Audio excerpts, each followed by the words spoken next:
রায় কলিজার টুকরা যুবক ভাইয়েরা, দিলের কান লাগায়া কথাগুলা শুনবা। এই জুমার দিনকে মহান আল্লাহ এত দাম দিলেন, এত সম্মান দিলেন, যেই জুমার দিন সম্পর্কে কোরআনে সূরাও নাজিল করেছেন, আবার জুমার দিন সম্পর্কে আয়াতও নাজিল করে দিয়েছেন। সুবহানাল্লাহ। এরপর পাবলিক যদি জুমার দিনে না আসে, এটা আল্লাহর দোষ না নিজের কপালের দোষ? কথা কয় না? কপাল পোড়া মুসলমান যারা জুমার দিনেও আসে না, স্ত্রী বলে নামাজে যাওয়ার জন্য, তারপরও যায় না, এরকম স্বামী ডাকাত আসে না নাই? স্ত্রী কয় কেন জানি আমার কপালে এরকম বেনামাজি জামাই জুড়ছে, এটারে আল্লাহ নেয় না কেন? আসে না নাই?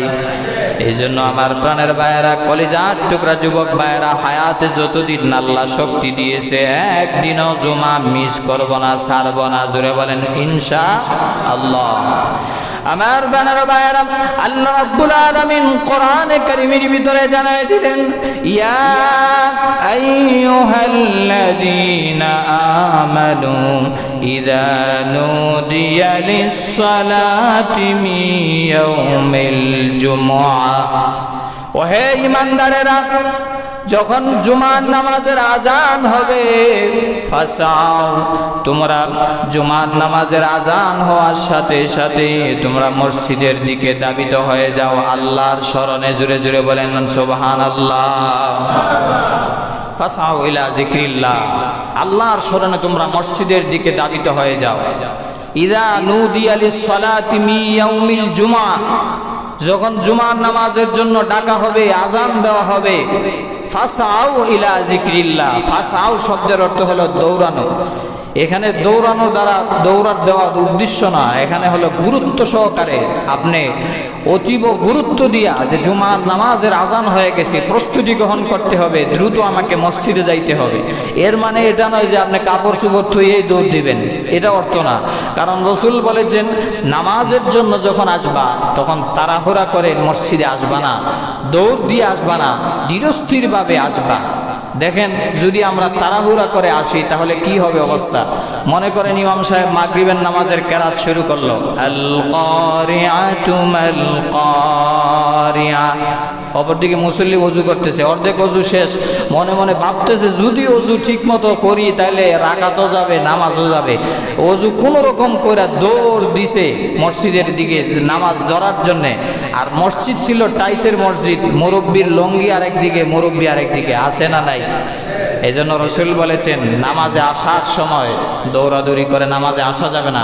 কারণ দৌড় দিয়ে আসলে তো আপনার হাঁপানি রোগ হয়ে যাবে, শ্বাসকষ্ট বেড়ে যাবে। তখন আল্লাহর সামনে আপনি দাঁড়ায় কিভাবে আপনি তাসবিহাতগুলা, সূরাগুলা, নামাজের রুকুনগুলা কিভাবে আদায় করবেন? এই জন্য আমার বান্দারা ভাইয়েরা, নামাজে আসতে হবে ধীরস্থিরভাবে, আর আগের থেকে প্রস্তুতি গ্রহণ করতে হবে। এখানে ফাসাও দ্বারা আল্লাহ বোঝাইতে চায় মহত্ব, গুরুত্ব সহকারে নামাজে আসা। পাঞ্জাবি ব্যবহার করা, আতর ব্যবহার করা, সুগন্ধি ব্যবহার করা, টুপি লাগানো, পাগড়ি লাগানো, যত প্রস্তুতি আপনার থাকবে তত ইবাদতের স্বাদ, মজা আরো বেশি লাগবে। জোরে বলেন ঠিক না বেঠিক?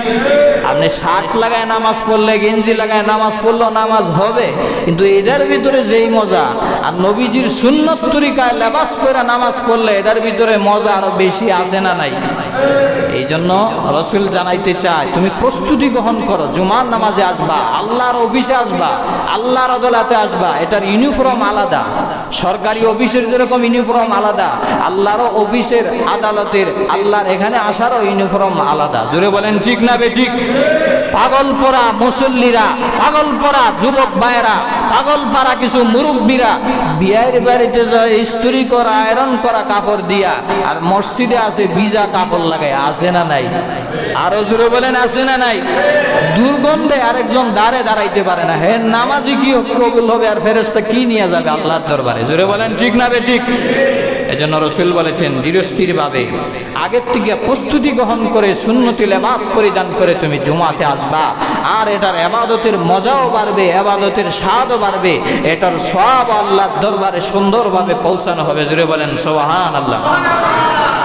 আল্লাহ রাব্বুল আলামিন বলেন, ফাসআউ ইলা যিকরিল্লাহ, আল্লাহর স্মরণে তোমরা ধাবিত হও। জুড়ে বলেন কার স্মরণে?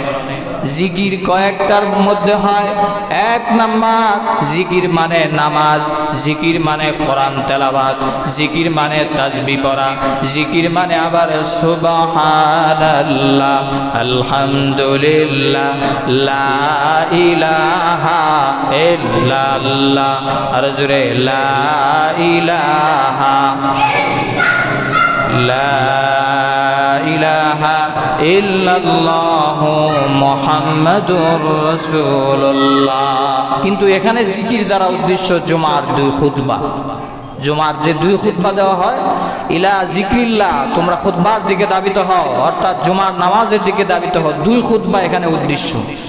জিকির দ্বারা কোরআন তেলাওয়াত হবে, জিকির দ্বারা নামাজও হবে, জিকির দ্বারা তাসবিহাতও হবে, সুবহানাল্লাহ, আলহামদুলিল্লাহ, লা ইলাহা ইল্লাল্লাহ, আল্লাহু আকবার। এই 4টা শব্দ দ্বারা আমরা জিকির করব। তবে জিকিরের ভিতরে লাফালাফি নাচানাচি করা যাবে? আরো জোরে বলেন, করা যাবে? ইন্নাল্লাহা জামিলুন ইউহিব্বুল জামাল, আল্লাহ হলেন সুন্দর, আর সৌন্দর্যকে আল্লাহ পছন্দ করেন। জোরে বলেন ঠিক না বেঠিক? নাচানাচি, হই হুল্লোড়, ফাটাফাটি আছে না নাই?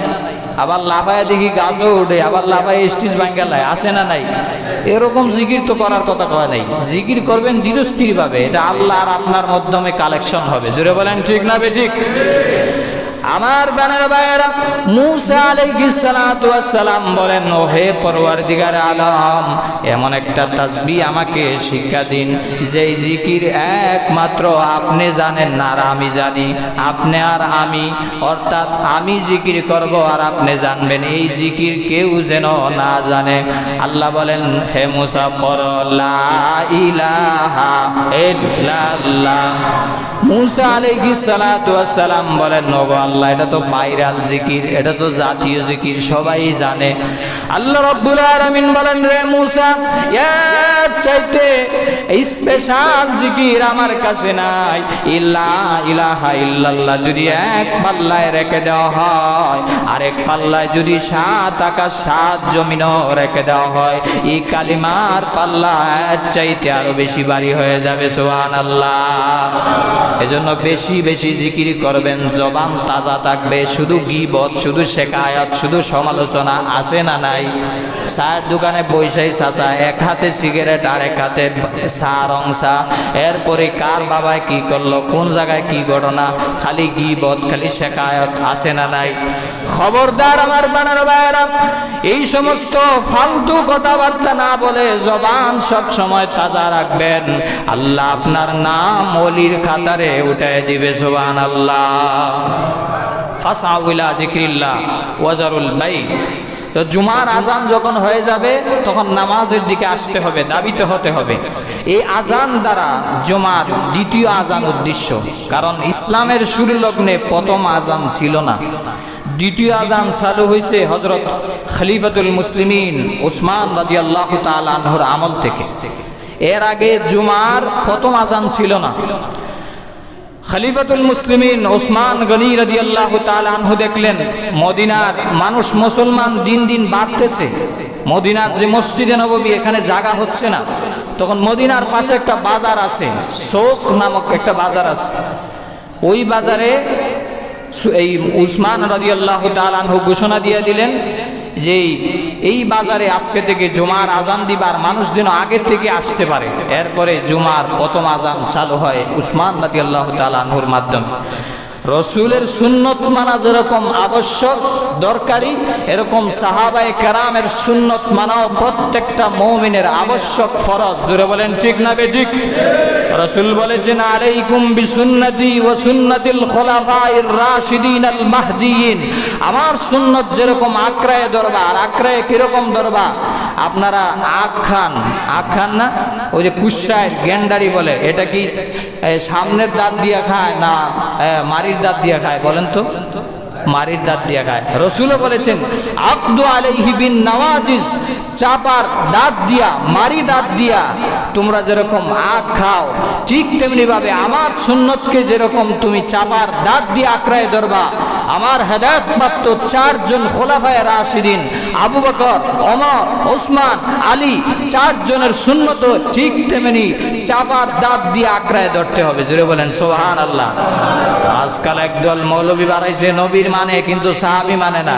এরা মৌলবী না, ভণ্ড। জোরে বলেন। এরা মৌলবী কখনো হইতে পারে না, রসুলের আশিক কখনো দাবি করতে পারে না। কারণ আল্লাহকে পাইতে হলে রসুলের মাধ্যম লাগবে, রসুল ছাড়া আল্লাহ পাওয়া সম্ভব না। আর রসুল কিভাবে আমল করছে সেটা সাহাবী ছাড়া আপনি কটুইয়ার মজুই করতে বুঝবেন। জোরে বলেন ঠিক না বেঠিক? সাহাবীরা কিভাবে নামাজ পড়ছে, রসুল যেভাবে পড়ছে সেইভাবে। রসুল বলেন সল্লু কামা রাআইতুমুনি উসাল্লি, তোমরা নামাজ পড়ো যেইভাবে আমি নবীজিকে নামাজ পড়তে দেখো। আমরা কি ওই যুগে ছিলাম? তা আপনি মিয়া 2 টাকার মৌলবী ওই যুগে ছিলেন না? সাহাবীরা মাইনাস করে কয় রসুলের মতোই আমরা চলবো। রসুলের মতো চলবেন, কিন্তু সাহাবীরা যেইভাবে রসুলদের মানছে সেইভাবে তো আপনি মানতে হবে। সাহাবায়ে কেরামরে মাইনাস করে রসুলকে মানা সম্ভব নয়। জোরে বলেন ঠিক না বেঠিক? এই জন্য বলতেছিলাম, জুমার প্রথম আজান খলিফাতুল মুসলিমিন ওসমান রাদিয়াল্লাহু তাআলা আনহু চালু করেছেন। এই জন্য জুমার নামাজে আমরা দাবিত হব, জুমার নামাজে আসব, আর এটা গুরুত্ব সহকারে আমরা জুমার নামাজটা আদায় করব। আল্লাহ যেন তৌফিক দেন। সবাই বলেন আমিন। এবার আসেন আমার প্রাণের ভাইয়েরা, জুমার নামাজে আসার পরে আমাদের ভিতরে কিছু গাফলতি আছে। মসজিদে আসার পরে আমরা অনেক গাফলতি করে ফেলি। নামাজে আসার পরে অনেক সময় আমরা 1 নাম্বার গাফলতি হলো দেরিতে আসি। এটা কখনোই করা যাবে না, কারণ এই জুমার দিন হলো হজের দিন, গরিবের হজের দিন বলা হয়েছে। 2 নম্বরে এই জুমার দিনকে আবার ঈদের দিনও বলা হয়েছে।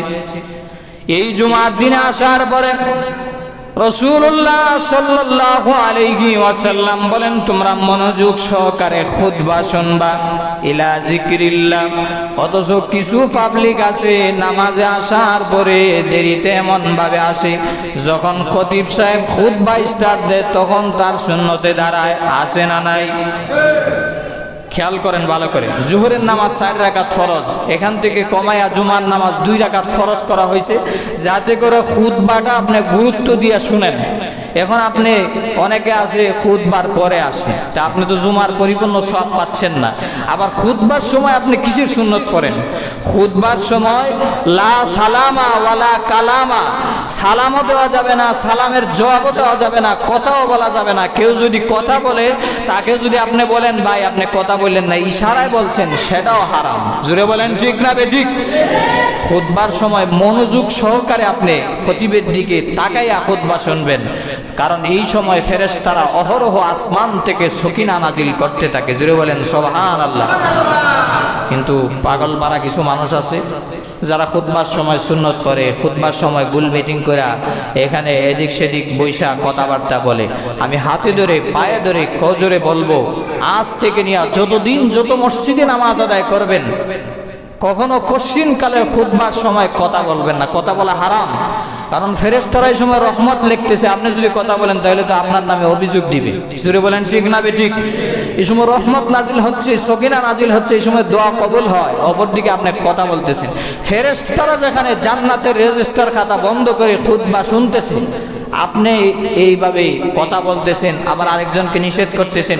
আবার কিছু পাবলিক আছে, কিছু দামি লোক আছে এলাকা, আমার একটা ভাব আছে, প্রভাব আছে, আসে সবার শেষে আইসা মানুষরে ডিঙ্গাইয়া পিছন থেকে সামনে আসে। কিছু মুসল্লি আছে না নাই?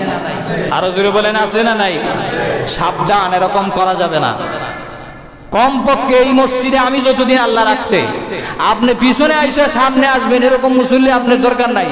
যারা আগে আসছে তারাই মসজিদকে সম্মান দিয়েছে, তারাই ওয়াজকে সম্মান দিয়েছে, গুরুত্ব দিয়েছে, তারাই 1 নাম্বার মুসল্লি। জোরে বলেন ঠিক না বেঠিক? আপনি পিছনে আসছেন, যত বড় নেতা খেতাই হন আপনি পিছনেই থাকেন, সামনে আসবেন, যত দণ্ডে ডিঙ্গায় আসবেন গুনাহ হবে। জোরে বলেন ঠিক না বেঠিক? এটা রাসূল নিষেধ করেছেন। আরেকটা 3 নাম্বার পানিশমেন্ট, ভালো করে শুনেন। মসজিদে নববীতে রাসূলুল্লাহ জিন্দেগি ছিল 10 বছর। জোরে বলেন কয় বছর? মক্কি জীবনী হলো 13 বছর, মদনী জীবনী হলো 10 বছর। এই 10 বছরে কমপক্ষে মসজিদে নববীতে রাসূলুল্লাহ 500 জুমার খুতবা দিয়েছেন। জুড়ে বলেন কয়শো? 500 খুতবার উপরে রাসূলুল্লাহ জুমার খুতবা দিয়েছেন। জুমার খুতবা মানে কমিটির গোলামি না, কমিটির সামসামি না।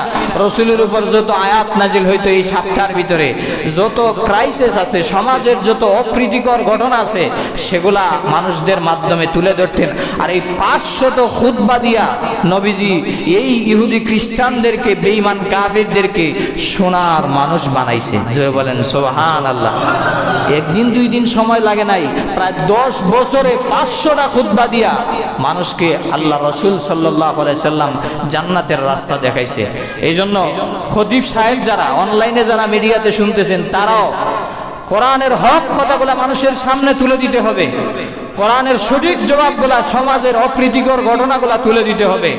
শুধুমাত্র ওই 12 চাঁদের 13 কিচ্ছাই কইলাম, কোন চাঁদে কি হইলো না হইলো, বাপ দাদার কিচ্ছা বললাম, কোরআনও নাই, হাদিসও নাই, তেলাওয়াতও নাই, হাদিসের কোনো বর্ণনা নাই, এইভাবে চলছে তো চলছে। কয় হুজুর আমরা ইমাম সাহেব 40 বছর ইমামতি করতেছে, 50 বছর করতেছে। আমি বলতে চাই 40 বছর করতে পারেন, কিন্তু আমার মনে হয় না একদিনের জন্য সভাপতির উপরে, সেক্রেটারির উপরে, কমিটির উপরে, এলাকার উপরে কোনো অপ্রীতিকর অসামাজিক কথার বিরুদ্ধে একদিনও আলোচনা করছেন। জুড়ে বলেন ঠিক না বেঠিক?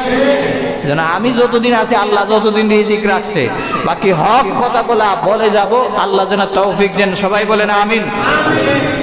সর্বশেষ যে কথা বলতে চেয়েছিলাম সেটা হলো, রাসূলুল্লাহ যখন খুতবা দিতেন মসজিদে নববীতে, নবীজির 2 জন নাতি ছিলেন, হযরত হাসান এবং হুসাইন রাদিয়াল্লাহু তাআলা আনহুমা। নবীজি খুতবা দিতেছেন, ইন দা মিন টাইম 2 জন নাতি কাতারের মধ্য দিয়ে দৌড়াদৌড়ি করতেছে, চিল্লাচিল্লি করতেছে। নবীজি আইনা মনে টাস করে তারপর দিছে, মারছে, এরকম নাকি? আরো জোরে বলেন। আমরা অনেক সময় এরকম হয়, মসজিদে চিল্লাচিল্লি করলে, আওয়াজ করলে এমন ভাবে তারা শাসন করে, হে তো আর নামাজও আসে না, তার বাবাও আর নামাজও হয় না। এরকম আছে না নাই? খবরদার, এরকম করা যাবে না।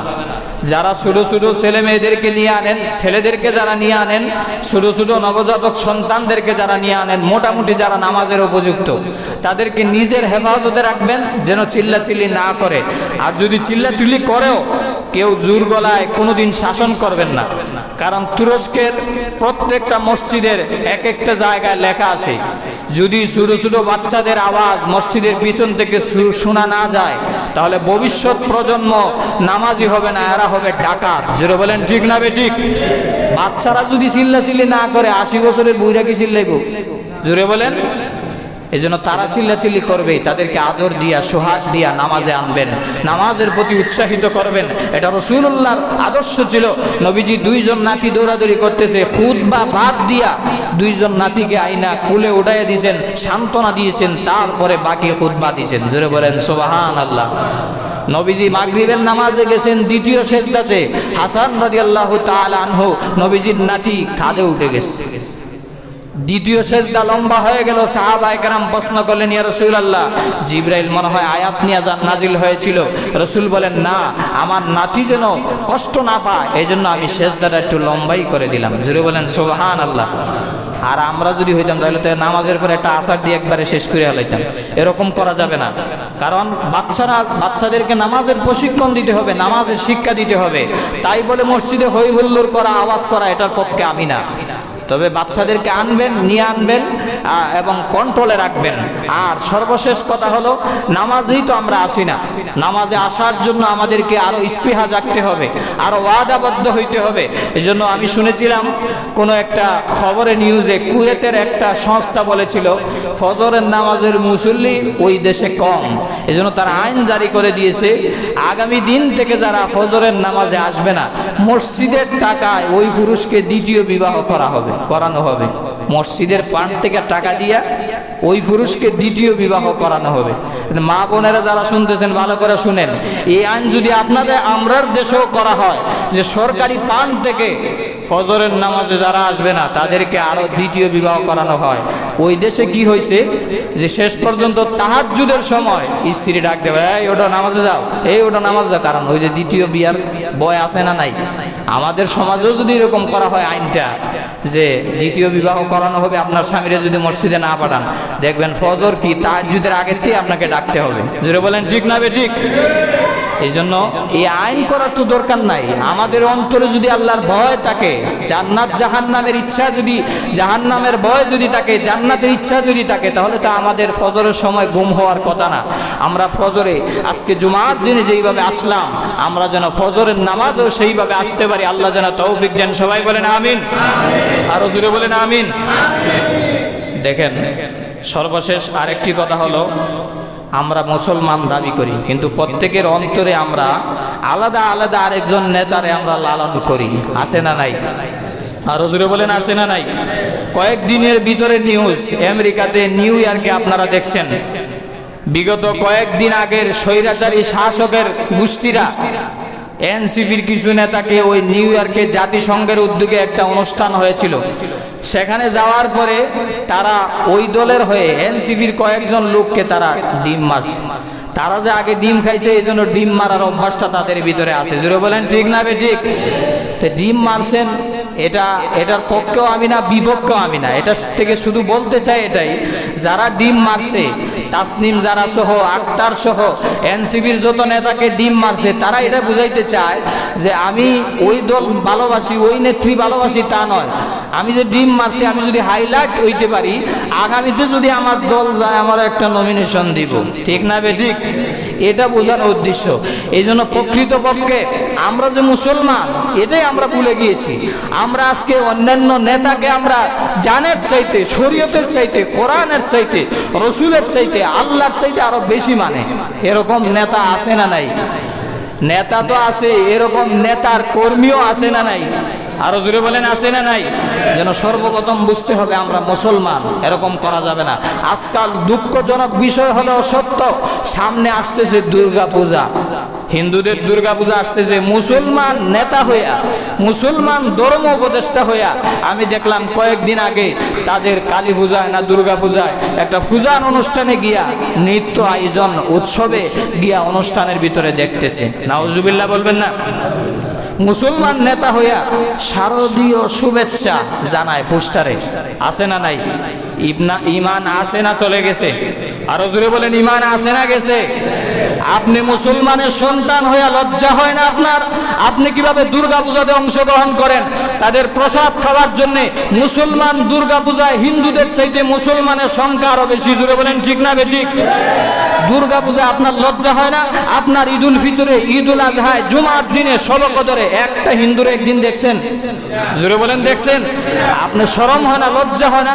এই কলিজার টুকরা যুবক ভাইয়েরা, তোমাদেরকেই বলতেছি, মুসলমানের সংখ্যা হিন্দুদের পূজায় আরো বেশি।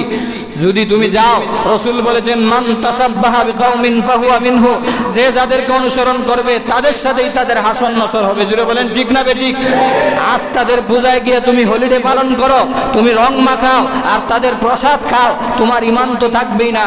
আর আরো বড় গলায় বলে ধর্ম যার যার, উৎসব সবার। নাউজুবিল্লাহ বলবেন না? আরো জোরে বলেন নাউজুবিল্লাহ। এটা কখনো মুসলমান বলতে পারে না, মুসলমানের নেতা কখনো বলতে পারে না। এটা হলো কুফরি কালাম। জোরে বলেন ঠিক না বেঠিক? আল্লাহ পরিষ্কার কোরআনে সূরাতুল কাফিরুনে জানায় দিয়েছেন লাকুম দীনুকুম ওয়ালিয়া দিন, ধর্ম যার, উৎসব তার। জোরে বলেন ঠিক না বেঠিক?